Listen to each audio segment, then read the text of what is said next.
नाम का बपतिस्मा लेना है? क्या पिता, पुत्र और पवित्र आत्मा के नाम से, जैसा हमसे प्रभु यीशु मसीह ने कहा, या फिर यीशु के नाम से, जैसा कि हम प्रेरितों के कार्य में पढ़ते हैं? प्रभु के जो चेले हैं वो यीशु के नाम से बपतिस्मा देते हैं। पौलुस हो चाहे वो पतरस हो, हम पूरी प्रेरितों के कार्य में देखते हैं कि वहां पर यीशु के नाम से चेलों ने और प्रेरितों ने बपतिस्मा दिया है। और एक झूठा कल्ट है जिसका नाम है ओनली जीसस। वो इस बात का दुष्प्रचार करते हैं कि जिन लोगों ने पिता, पुत्र और पवित्र आत्मा के नाम से बपतिस्मा लिया है उनका बपतिस्मा नहीं हुआ है, वो गलत है, वो दोबारा से अब यीशु के नाम से बपतिस्मा ले। तो मेरे प्यारे बहनों, आज हम पवित्र शास्त्र के द्वारा जानेंगे कि सही पैटर्न बपतिस्मा का क्या है। क्या पिता, पुत्र और पवित्र आत्मा के नाम से बपतिस्मा लेना है, या फिर हम प्रेरितों के कार्य में जैसा पढ़ते हैं यीशु के नाम से बपतिस्मा लेना है? मेरे प्यारे बहनों, इस विषय में समझने के लिए हमें पहले कॉन्टेक्स्ट को देखना जरूरी होगा, संदर्भ को देखना जरूरी होगा कि प्रेरितों के कार्य में किस संदर्भ में बात की जा रही है और प्रभु यीशु मसीह ने हमें क्या आज्ञा दी है। और जब इसके विषय में हम अध्ययन करेंगे उससे पहले मैं आपको एक बात क्लियर कर देना चाहता हूं कि ना ही पिता, पुत्र और पवित्र आत्मा के नाम से बपतिस्मा या फिर यीशु के नाम से बपतिस्मा हमारा उद्धार करा सकता है। हमारा उद्धार तभी हो सकता है जब हमने सही मायने में अंगीकार का बपतिस्मा किया हो, जैसा कि हम रोमियो की पत्री के 6 अध्याय पहले वचन से आगे पढ़ते हैं। पौलुस कहते हैं कि जितनों ने मसीह का बपतिस्मा लिया है उन्होंने उसकी मृत्यु का बपतिस्मा लिया है। यानी जैसे प्रभु यीशु मसीह मेरे और आपके पापों के लिए मरा, वैसे ही हम भी उसी की समानता में अपने आप को गाड़ देते हैं अपने पुराने मनुष्य तत्व के साथ, पुरानी बुराइयों के साथ, पुरानी बातों के साथ। और जैसे प्रभु यीशु मसीह मुर्दों में से जी उठा, वैसे ही हम भी उसकी समानता में नई सृष्टि बन के, एक नए जीवन के साथ दोबारा से नई सृष्टि बन के नया जन्म ले लेते हैं। तो यहां पर बात यह आती है कि हमने किस प्रकार का बपतिस्मा लिया है। नाम का लिया है, यीशु के नाम का लिया है, चाहे पिता, पुत्र और पवित्र आत्मा के नाम का लिया है, लेकिन हमने क्या सही मायने में बपतिस्मे को ग्रहण किया है? क्या सही मायने में हमने अपने पापों का अंगीकार किया है? क्या सही मायने में हमने अपने पुराने मनुष्य तत्व को, अपनी पुरानी बुराइयों को छोड़ दिया है? यह ज्यादा मायने रखता है, क्योंकि पिता, पुत्र और पवित्र आत्मा, या फिर हम कहें यीशु, ये दोनों बातें एक ही हैं। बात को ऐसे कहिए या बात को वैसे कहिए, बात एक ही है। यदि हम ये कहते हैं कि सुरेश का इकलौता पुत्र महेश है और हम कहें कि सुरेश के इकलौते पुत्र ने ये काम किया, तो ऑटोमेटिकली ये बात महेश के ऊपर ही लागू होगी, क्योंकि महेश अपने पिता का इकलौता पुत्र है। और अगर हम ये कहें कि महेश ने ये कार्य किया तो भी ये बात महेश पर लागू होगी। लेकिन मसीही विश्वासियों में यह जरूरी है कि वो तीनों की महिमा को अपने जीवन में ग्रहण करे, पिता के प्रेम को, प्रभु यीशु मसीह के अनुग्रह को, पवित्र आत्मा की सहभागिता को, क्योंकि हम त्रिएक परमेश्वर को मानने वाले हैं। हम कहें कि केवल हम यीशु के नाम से बपतिस्मा लेंगे तो ये बात भी कहीं ना कहीं ठीक नहीं होगी। तो पहली चीज कि इन दोनों में कोई फर्क नहीं है, चाहे यीशु के नाम से बपतिस्मा लिया हो, चाहे पिता और पुत्र और पवित्र आत्मा के नाम से बपतिस्मा लिया हो, बात एक ही है। लेकिन फर्क जब पड़ता है कि हमने सही मायने में बपतिस्मा लिया है कि नहीं, क्योंकि नाम का बपतिस्मा हमारा उद्धार नहीं कराएगा। डूब करके वापस बाहर निकल जाना यह हमारा उद्धार नहीं कराएगा। उद्धार कराएगा हमारे सच्चे रूप से अंगीकार के द्वारा, बपतिस्मा लेने के द्वारा, कि हमने अपने पुराने मनुष्य तत्व को उतार दिया है और प्रभु यीशु मसीह ने नए मनुष्य तत्व को पहन लिया है। तो मेरे प्यारे बहनों, बात करते हैं इस कॉन्टेक्स्ट की। जब हम मत्ती का सुसमाचार 28वां अध्याय पढ़ते हैं तो वहां 19वें और 20वें वचन में प्रभु यीशु मसीह ने यह आज्ञा दी है, और ये आज्ञा सभी को दी है। जितने भी मसीही विश्वासी हैं, ये आज्ञा सभी को दी है,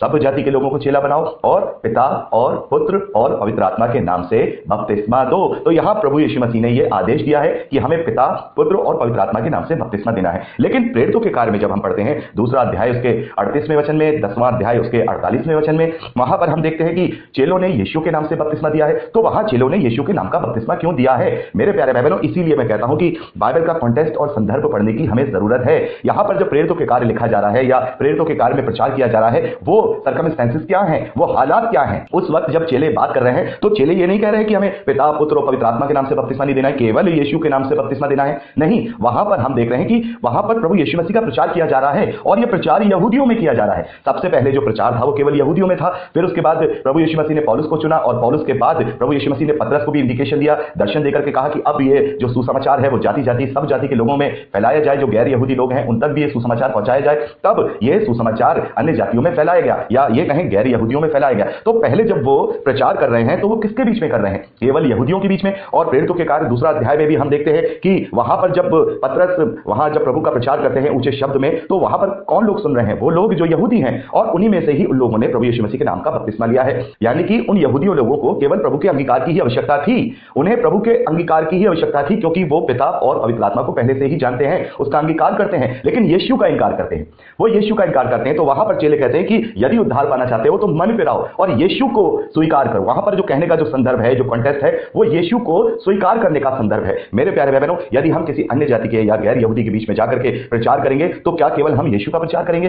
क्या हम पिता के प्रेम को, पवित्र आत्मा की सहभागिता को, इनका प्रचार नहीं करेंगे? क्योंकि हम त्रिएक परमेश्वर को मानने वाले हैं। हमें पिता के प्रेम, प्रभु यीशु मसीह के अनुग्रह और पवित्र आत्मा की सहभागिता को समझना होगा और उसका ही प्रचार करना होगा। तो वहां पर केवल केवल यहूदियों के बीच में प्रचार किया जा रहा है। और दूसरी सबसे बड़ी बात, वहां केवल प्रभु यीशु मसीह के नाम का ही बपतिस्मा नहीं है, वहां पर हम देखते हैं यूहन्ना के चेलों के द्वारा भी बपतिस्मा दिया जा रहा है। यानी प्रभु यीशु मसीह के अलावा भी वहां पर एक प्रकार का बपतिस्मा दिया जा रहा है। जब हम प्रेरितों के कार्य उसका 18वां अध्याय उसके 25वें वचन में पढ़ते हैं, यहां पर अपोलोस के विषय में लिखा है। अपोलोस जो कि प्रभु के प्रचारक हैं और पौलुस के साथ मिलकर बहुत सारी कलीसियाओं की स्थापना भी की है, वहां पर लिखा है, उसने प्रभु के मार्ग की शिक्षा पाई थी और मन लगाकर यीशु के विषय में ठीक ठीक सुनता और सिखाता था, परंतु वह केवल यूहन्ना के बपतिस्मा की बात जानता था। तो मेरे प्यारे भाई बहनों, यहां पर हम देखते हैं कि जो अपोलोस हैं वो केवल यूहन्ना के बपतिस्मे के विषय में जानता था, वो यीशु के बपतिस्मे के विषय में नहीं जानता था। तो यहां पर संदर्भ अब आकर के पता चलता है कि चेले और प्रेरित इस संदर्भ में वहां पर बात कर रहे हैं कि बहुत सारे जो लोग हैं, जो यहूदी हैं, उन्होंने मन फिराव का बपतिस्मा लिया था जो कि यूहन्ना बपतिस्मा देने वालों के चेलों के द्वारा दिया गया था। तो वहां पर वो यीशु के बपतिस्मा के विषय में नहीं जानते थे। वो ये सोचते थे कि हमने बपतिस्मा लिया हुआ है, हमने तो मन फिराव का बपतिस्मा लिया हुआ है, अब हमें बपतिस्मे की जरूरत नहीं है। तो इस संदर्भ में वहां पर चेले ये कहते थे कि नहीं, तुम्हें यीशु के नाम का बपतिस्मा लेना है, यूहन्ना वाला नहीं बल्कि यीशु वाला लेना है। और जब उन्हें बपतिस्मा दिया जाता था तो केवल यीशु के नाम का नहीं, वहां संदर्भ ये कहा जा रहा है कि तुम्हें यीशु के नाम का यानी यीशु वाला बपतिस्मा लेना है। लेकिन जब उन्हें बपतिस्मा दिया जाता था तो प्रभु की आज्ञा के अनुसार ही पिता, पुत्र और पवित्र आत्मा के नाम से ही बपतिस्मा दिया जाता था। और एक और एग्जाम्पल मैं आपको बताऊंगा, 19वें अध्याय पहले वचन से जब हम आगे पढ़ेंगे तो यहां पर लिखा है, जब अपोलोस कुरिन्थ में था तो पौलुस ऊपर से सारे प्रदेश में होकर इफिसुस आया। वहां कुछ चेलों को देखकर उनसे कहा, क्या तुमने विश्वास करते समय पवित्र आत्मा पाया? उन्होंने उससे कहा, हमने तो पवित्र आत्मा की चर्चा भी नहीं सुनी। उसने उनसे कहा, तो फिर तुमने किसका बपतिस्मा लिया है? मेरे प्यारे भाई बहनों, यहां पर बड़े ध्यान से सुनिएगा, यहां पर पौलुस पूछ रहे हैं तो फिर तुमने किसके नाम का बपतिस्मा लिया है? क्योंकि अगर तुमने यीशु के नाम का बपतिस्मा लिया होता या यीशु वाला बपतिस्मा लिया होता तो तुम पवित्र आत्मा को जानते, क्योंकि जो लोग सही मायने में प्रभु यीशु मसीह को ग्रहण करते हैं उन्हें पवित्र आत्मा की सहभागिता दी जाती है, पवित्र आत्मा के चिन्ह उन पर प्रकट होते हैं। तो यहां पौलुस कह रहे हैं कि तुमने किसके नाम का बपतिस्मा लिया है या फिर कौन सा वाला बपतिस्मा लिया है? आगे लिखा है, उन्होंने कहा यूहन्ना का बपतिस्मा। यहां पर हम देखते हैं कि उन्होंने कहा यूहन्ना का बपतिस्मा। आगे पौलुस उनसे कहते हैं, पौलुस ने कहा, यूहन्ना ने यह कहकर मन फिराव का बपतिस्मा दिया था कि जो मेरे बाद आने वाला है उस पर अर्थात यीशु पर विश्वास करना। यह सुनकर उन्होंने प्रभु यीशु के नाम का बपतिस्मा लिया।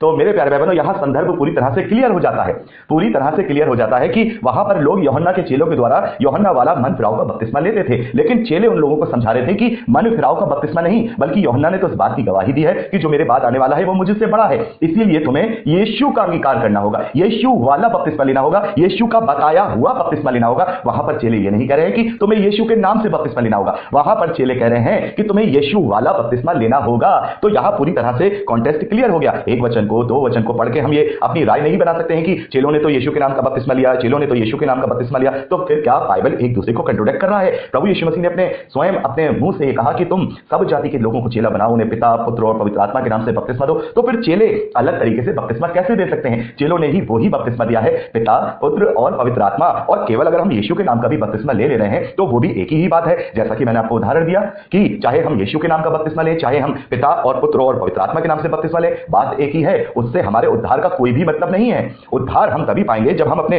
पुराने मनुष्य तत्व को उतार फेंकेंगे, नए मनुष्य तत्व को, प्रभु यीशु मसीह के स्वभाव वाले चाल चलन को अपने जीवन में ग्रहण करेंगे, वही असली उद्धार का कारण होता है। यहां पर नाम और ये नाम से कोई फर्क नहीं पड़ता। और जो लोग इस बात का दुष्प्रचार करते हैं वो लोग पूरी रीति से गलत हैं, क्योंकि वो लोगों को एक संस्कार में बांधना चाह रहे हैं कि आपने जो पहले संस्कार किया था वो गलत था, अब ये नया संस्कार आप कीजिए कि आप यीशु के नाम का बपतिस्मा लीजिए। तो फिर वो तो यीशु की शिक्षाओं का विरोध कर रहे हैं, क्योंकि प्रभु यीशु मसीह ने तो किसी संस्कार में बांधा नहीं है। हाँ, हमें बपतिस्मे की धार्मिकता को पूरा करने के लिए जरूर कहा है, लेकिन फिर भी बपतिस्मा और उद्धार ये दोनों अलग चीजें हैं।